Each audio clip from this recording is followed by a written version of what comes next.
We I recognize rise a strong opposition to this legislation, to this amendment. What this amendment would do would strike many of the very important provisions in the underlying bill that are there to protect the lives and the safety of those who mine coal in this country's coal mines. They would change the retreat mining, where we just saw a disaster of a mine accident in Utah this last August.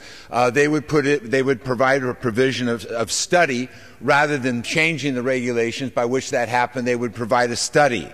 A study was not going to save those miners. They would also take out the provision that we have that miners should have 96 hours of air available to them in the mines until such time as we have the refuge chambers.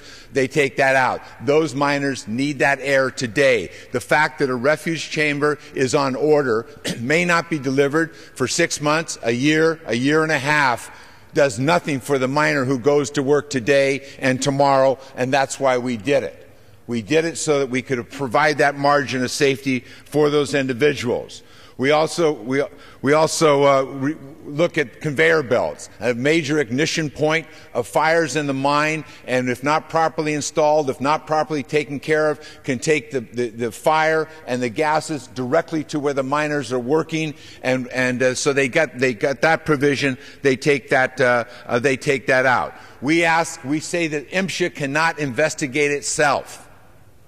It cannot investigate itself. These must be independent investigations, because you have to look at whether or not MSHA properly did its job, properly enforced the requirements of the law, properly inspected the mines, and all of that entails. And to have them review that themselves is a disservice to the miners and to their families. It's the single most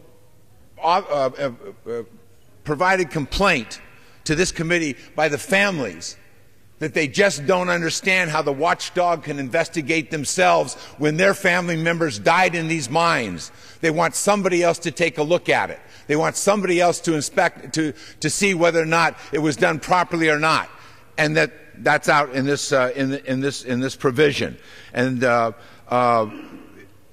it also limits the family participation. Why is it that the victims aren't able to testify and to participate and understand the design of the investigation? They're excluded from this process today. These are family members. These are victims of the disaster. These are taxpayers.